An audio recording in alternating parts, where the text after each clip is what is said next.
देखिए, निश्चित रूप से आपने जो सवाल किया है, ये उत्तराखंड की राजनीति में भूचाल खड़ा करेगा।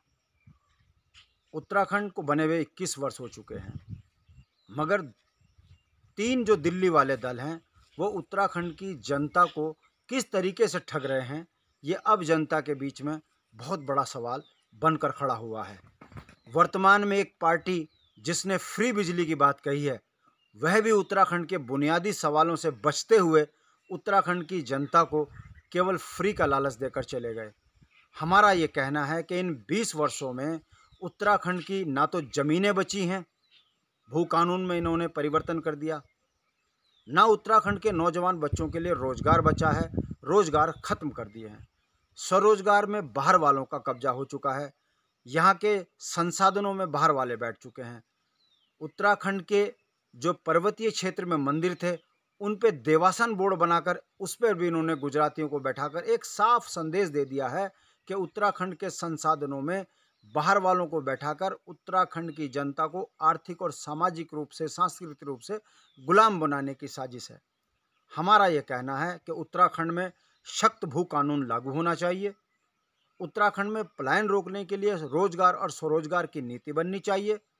हमारे त्रिस्तरीय चुनाव जो होते हैं, जिसमें प्रधान, क्षेत्र पंचायत और जिला पंचायत चुने जाते हैं, उनको आर्थिक और सामाजिक रूप से मजबूत किया जाना चाहिए ताकि वो अपने गांव का विकास कर सकें।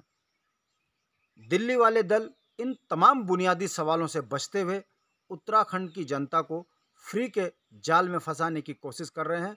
उत्तराखंड क्रांति दल ऐसे राजनीतिक दलों का विरोध करता है। हमारा ये कहना है कि भारतीय जनता पार्टी ने 50,000 प्रतिवर्ष रोजगार देने की बात कही थी। क्या वो रोजगार लगा? यदि आप जमीनी हकीकत देखेंगे तो इन्होंने 3,000 स्कूल बंद कर दिए और जो संविदा पे कर्मचारी काम कर रहे थे उनको भी नौकरियों से बाहर कर दिया। तो ये भारतीय जनता पार्टी की असली हकीकत है। दूसरा, अरविंद केजरीवाल के नेता दिल्ली में 7,000 करोड़ केंद्र से मांगते हैं। ये कहते हैं कि हमको अपने कर्मचारियों को तनख्वाह देने के लिए पैसे नहीं हैं। वही अरविंद केजरीवाल के नेता उत्तराखंड में फ्री का जाल फेंक रहे हैं।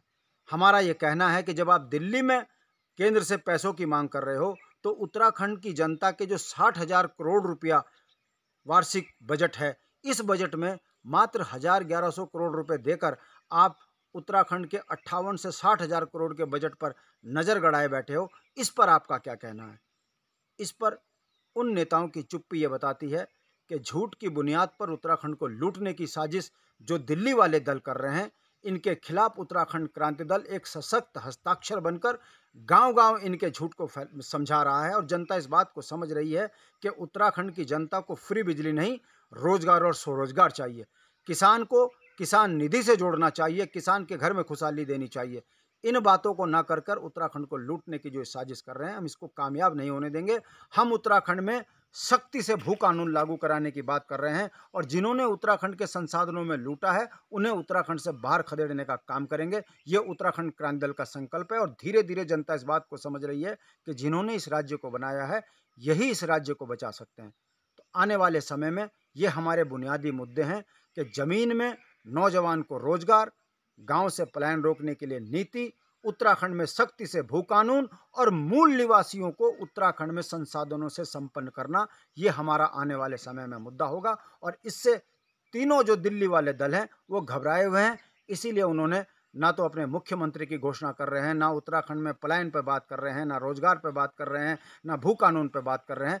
यह बताता है कि ठग चेहरे बदल के उत्तराखंड को लूटने की साजिश कर रहे हैं। इसको हम कामयाब नहीं होने देंगे।